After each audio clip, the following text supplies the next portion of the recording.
ವಿಜಯ ಕರ್ನಾಟಕ ವೀಕ್ಷಕರಿಗೆ ಸ್ವಾಗತ. ನಾನು ಶಂಕರ್ನ ಹೆತ್ತು.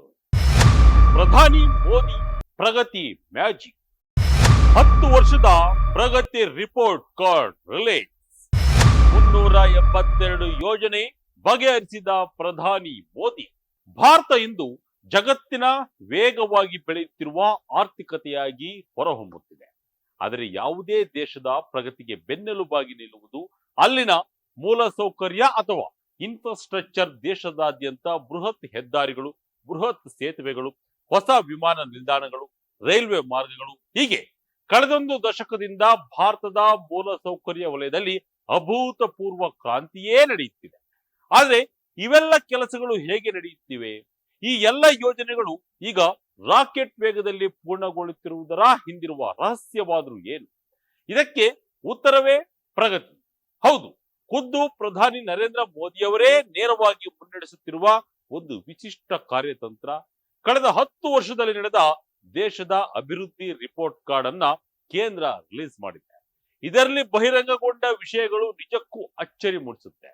ಸ್ವತಃ ಪ್ರಧಾನಿ ಮೋದಿಯವರೇ 382 ಅತ್ಯಂತ ಸಂಕೀರ್ಣವಾದ ಮೂಲಸೌಕರ್ಯ ಯೋಜನೆಗಳನ್ನ ಪರಿಶೀಲಿಸಿ ಅವುಗಳನ್ನ ಮುಗಿಸುವಂತೆ ಮಾಡಿದ್ದಾರೆ. ಹಾಗಾದ್ರೆ ಏನಿದು ಪ್ರಗತಿ? ಪ್ರಧಾನಿ ಮೋದಿ ಅವರು ಖುದ್ದು ಮಾಡಿದ ಕೆಲಸವೇನು? ಡೀಟೈಲ್ ಆಗಿ ನೋಡೋಣ ಬನ್ನಿ.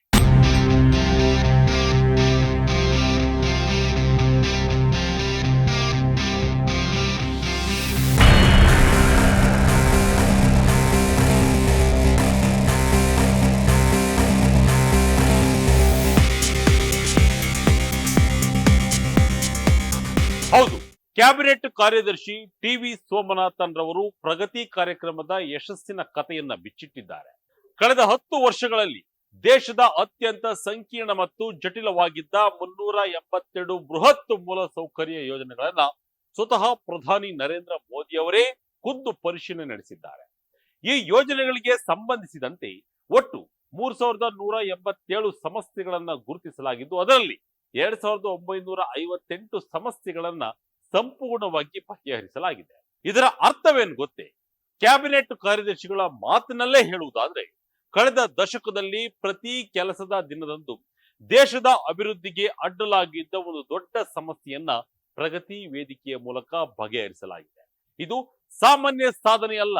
ಪ್ರಧಾನಿ ಪರಿಶೀಲಿಸಿದ ಯೋಜನೆಗಳಲ್ಲಿ 114 ರಸ್ತೆ ಮತ್ತು ಹೆದ್ದಾರಿ ಯೋಜನೆಗಳು, 109 ರೈಲ್ವೆ ಯೋಜನೆಗಳು ಮತ್ತು 54 ಇಂಧನ ವಲಯದ ಯೋಜನೆಗಳು ಸೇರಿವೆ. ಪ್ರಗತಿ ಎಂಬುದು ಕೇವಲ ಸಭೆಯಲ್ಲ, ಬದಲಿಗೆ ತಂತ್ರಜ್ಞಾನ ಆಧಾರಿತ ಒಂದು ಸಮನ್ವಯ ವೇದಿಕೆ. ಇಲ್ಲಿ ಪ್ರಧಾನಮಂತ್ರಿಗಳು, ಕೇಂದ್ರ ಸಚಿವಾಲಯಗಳು ಮತ್ತು ರಾಜ್ಯ ಮುಖ್ಯ ಕಾರ್ಯದರ್ಶಿಗಳೊಂದಿಗೆ ನೇರವಾಗಿ ವಿಡಿಯೋ ಕಾನ್ಫರೆನ್ಸ್ ಮೂಲಕ ಮಾತನಾಡಿ ಯೋಜನೆಗಳ ಅಡೆತಡೆಗಳನ್ನ ಸ್ಥಳದಲ್ಲೇ ನಿವಾರಿಸಲು ಸೂಚನೆ ನೀಡುತ್ತಾರೆ. ಈವರೆಗೆ ಈ ಪ್ಲಾಟ್ಫಾರ್ಮ್ ಅಡಿಯಲ್ಲಿ 75 ಲಕ್ಷ ಕೋಟಿ ರೂಪಾಯಿ ಮೌಲ್ಯದ 3300ಕ್ಕೂ ಹೆಚ್ಚು ಯೋಜನೆಗಳನ್ನ ಗಮನಿಸಲಾಗಿದೆ. ಕೇವಲ ಸರ್ಕಾರಿ ಮಾತ್ರವಲ್ಲದೆ 10.57 ಲಕ್ಷ ಕೋಟಿ ರೂಪಾಯಿ ಮೌಲ್ಯದ 195 ಖಾಸಗಿ ಯೋಜನೆಗಳನ್ನ ಸಹ ಇಲ್ಲಿ ಪರಾಮರ್ಶಿಸಲಾಗಿದೆ. ಒಂದು ಮುಖ್ಯ ವಿಚಾರವೆಂದರೆ, ಕೇವಲ 500 ಕೋಟಿ ರೂಪಾಯಿಗಿಂತ ಹೆಚ್ಚಿನ ಮೊತ್ತದ ಬೃಹತ್ ಯೋಜನೆಗಳನ್ನ ಮಾತ್ರ ಪ್ರಗತಿ ವೇದಿಕೆಯಲ್ಲಿ ಚರ್ಚೆಗೆ ತೆಗೆದುಕೊಳ್ಳಲಾಗುತ್ತದೆ. ಅಭಿವೃದ್ಧಿ ಕೆಲಸಗಳಿಗೆ ಪ್ರಗತಿ ಬೂಸ್ಟ್. ಹಣ ಹಂಚಿಕೆ ಮಾಡುವುದು ದೊಡ್ಡ ವಿಷಯವಲ್ಲ, ಆದರೆ ಆ ಹಣ ಭೂಮಿಯ ಮೇಲೆ ಕೆಲಸವಾಗಿ ಪರಿವರ್ತನೆಯಾಗುವುದು ಮುಖ್ಯ. ಟಿವಿ ಸೋಮನಾಥನ್ ಅವರು ಹೇಳುವಂತೆ 2014-15ರಲ್ಲಿ ಭಾರತದ ಬಂಡವಾಳ ವೆಚ್ಚ 4.26 ಲಕ್ಷ ಕೋಟಿ ರೂಪಾಯಿ ಇತ್ತು. ಆದರೆ 2025-26ರ ವೇಳೆಗೆ ಇದು 15.53 ಲಕ್ಷ ಕೋಟಿ ರೂಪಾಯಿಗಳಿಗೆ ಏರಿಕೆಯಾಗಲಿದೆ. ಅಂದರೆ ಬರೋಬ್ಬರಿ 3.6ರಷ್ಟು ಹೆಚ್ಚಳ. ಆದರೆ ಕೇವಲ ಬಜೆಟ್ ಘೋಷಣೆ ಮಾಡಿದರೆ ಸಾಲದು, ಅದರ ಅನುಷ್ಠಾನ ಅಥವಾ ಇಂಪ್ಲಿಮೆಂಟೇಷನ್ ಅತಿ ಮುಖ್ಯ.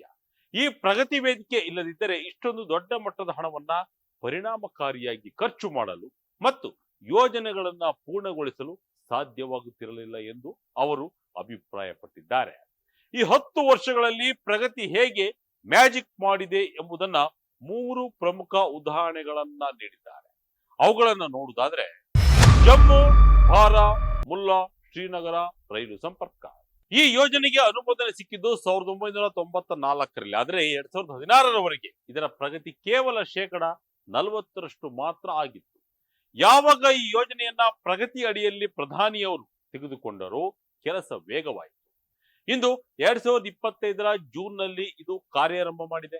ಒಂದು ವೇಳೆ ಹಳೆಯ ವೇಗದಲ್ಲೇ ಈ ಕೆಲಸ ನಡೆದಿದ್ದರೆ ಇದು ಪೂರ್ಣಗೊಳ್ಳಲು 2039ರವರೆಗೆ ಕಾಯಬೇಕಿತ್ತು. ಅಂದರೆ ಸುಮಾರು 14 ವರ್ಷಗಳನ್ನ ಉಳಿಸಲಾಗಿದೆ.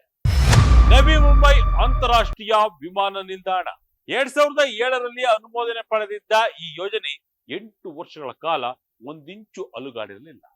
2015ರಲ್ಲಿ ಇದನ್ನ ಪ್ರಗತಿ ಸಭೆಯಲ್ಲಿ ಚರ್ಚಿಸಿದ ನಂತರ ಅಡೆತಡೆಗಳು ನಿವಾರಣೆಯಾದವು. ಕಳೆದ ವಾರವಷ್ಟೇ ಈ ಬೃಹತ್ ವಿಮಾನ ನಿಲ್ದಾಣ ಕಾರ್ಯಾರಂಭ ಮಾಡಿದೆ. ಬೋಗಿ ಬೀಲ್ ರೈಲು ಮತ್ತು ರಸ್ತೆ ಸೇತುವೆ. ಬ್ರಹ್ಮಪುತ್ರ ನದಿಗೆ ಅಡ್ಡಲಾಗಿ ಕಟ್ಟಲಾದ ಈ ಸೇತುವೆಗೆ 1997ರಲ್ಲಿ ಒಪ್ಪಿಗೆ ಸಿಕ್ಕಿತ್ತು. 2015ರಲ್ಲಿ ಪ್ರಗತಿ ವೇದಿಕೆಗೆ ಬಂದ ನಂತರ ಕೇವಲ 3 ವರ್ಷಗಳಲ್ಲಿ ಅಂದರೆ 2018ರಲ್ಲಿ ಇದು ಉದ್ಘಾಟನೆಯಾಯಿತು. ಯೋಜನೆಗಳಿಗೆ ಅಡ್ಡಿಯಾದ ಸಮಸ್ಯೆಗಳು ಏನು? ಯೋಜನೆಗಳ ವಿಳಂಬಕ್ಕೆ ಪ್ರಮುಖ ಕಾರಣಗಳೇನು ಎಂಬ ಪ್ರಶ್ನೆಗೆ ಕ್ಯಾಬಿನೆಟ್ ಕಾರ್ಯದರ್ಶಿ ಸ್ಪಷ್ಟ ಉತ್ತರ ನೀಡಿದ್ದಾರೆ. ಒಟ್ಟು ಪರಿಹರಿಸಲಾದ ಸಮಸ್ಯೆಗಳಲ್ಲಿ 73% ಸಮಸ್ಯೆಗಳು ಜಮೀನು ಸ್ವಾಧೀನ, ಅರಣ್ಯ ಮತ್ತು ಪರಿಸರ ಇಲಾಖೆಯ ಅನುಮತಿಗಳು ಮತ್ತು ರೈಟ್ ಆಫ್ ವೇಗೆ ಸಂಬಂಧಿಸಿದ್ದವು. ಭೂ ಸ್ವಾಧೀನ ದೊಡ್ಡ ಸವಾಲಾಗಿದ್ದರೂ ಸಹ ಪ್ರಸ್ತುತ ಇರುವ ಭೂ ಸ್ವಾಧೀನ ಕಾಯ್ದೆಯನ್ನ ತಿದ್ದುಪಡಿ ಮಾಡುವ ಯಾವುದೇ ಉದ್ದೇಶ ಸರ್ಕಾರದ ಮುಂದಿಲ್ಲ ಎಂದು ಅವರು ಸ್ಪಷ್ಟಪಡಿಸಿದ್ದಾರೆ. ಬದಲಾಗಿ ಈಗಿರುವ ವ್ಯವಸ್ಥೆಯಲ್ಲೇ ರಾಜ್ಯಗಳ ಜೊತೆ ಸಮನ್ವಯ ಸಾಧಿಸಿ ಸಮಸ್ಯೆ ಬಗೆಹರಿಸುವುದು ಸರ್ಕಾರದ ಗುರಿಯಾಗಿದೆ. ಇನ್ನು ಮೂಲಸೌಕರ್ಯ ಎಂದಾಗ ಗುಣಮಟ್ಟದ ಪ್ರಶ್ನೆ ಮೂಡುವುದು ಸಹಜ. ಈ ಬಗ್ಗೆ ಕೇಂದ್ರ ರಸ್ತೆ ಸಾರಿಗೆ ಮತ್ತು ಹೆದ್ದಾರಿ ಸಚಿವಾಲಯದ ಕಾರ್ಯದರ್ಶಿ ಉಮಾಶಂಕರ್ ಅವರು ಮಹತ್ವದ ಮಾತೊಂದನ್ನ ಹೇಳಿದ್ದಾರೆ. ಪ್ರಗತಿ ನೇರವಾಗಿ ಕಾಮಗಾರಿಯ ಗುಣಮಟ್ಟವನ್ನ ಪರಿಶೀಲಿಸದಿದ್ದರೂ ಯೋಜನೆಯನ್ನ ಸಮಯಕ್ಕೆ ಸರಿಯಾಗಿ ಪೂರ್ಣಗೊಳಿಸುವುದು ಗುಣಮಟ್ಟವನ್ನ ಕಾಪಾಡಲು ನೆರವಾಗುತ್ತದೆ. ಯೋಜನೆಗಳು ವಿಳಂಬವಾದಷ್ಟು ಅದರ ವೆಚ್ಚ ಹೆಚ್ಚಾಗುತ್ತದೆ ಮತ್ತು ಗುಣಮಟ್ಟದಲ್ಲಿ ರಾಜಿ ಮಾಡಿಕೊಳ್ಳುವ ಅಪಾಯವಿರುತ್ತದೆ. ಆದ್ದರಿಂದ ವೇಗದ ಅನುಷ್ಠಾನವೇ ಗುಣಮಟ್ಟಕ್ಕೆ ಮೊದಲ ಮೆಟ್ಟಿಲು ಎಂದಿದ್ದಾರೆ. ವೀಕ್ಷಕರೇ, ಪ್ರಗತಿ ಕೇವಲ ಅಂಕಿಅಂಶಗಳ ಆಟವಲ್ಲ, ಇದು ಭಾರತದ ಅಭಿವೃದ್ಧಿಯ ವೇಗಕ್ಕೆ ಸಾಕ್ಷಿ. ದಶಕಗಳ ಕಾಲ ಫೈಲ್ನಲ್ಲೇ ಮಾತ್ರ ಉಳಿಯುತ್ತಿದ್ದ ಯೋಜನೆಗಳು ಇಂದು ಜನರ ಬಳಕೆಗೆ ಲಭ್ಯವಾಗುತ್ತಿವೆ ಎಂದರೆ ಅದಕ್ಕೆ ಕಾರಣ ಸಕ್ರಿಯ ಆಡಳಿತ. ಅದರ ಹಿಂದಿರುವ ಚಾಣಾಕ್ಷ ಪ್ರಧಾನಿ ನರೇಂದ್ರ ಮೋದಿ.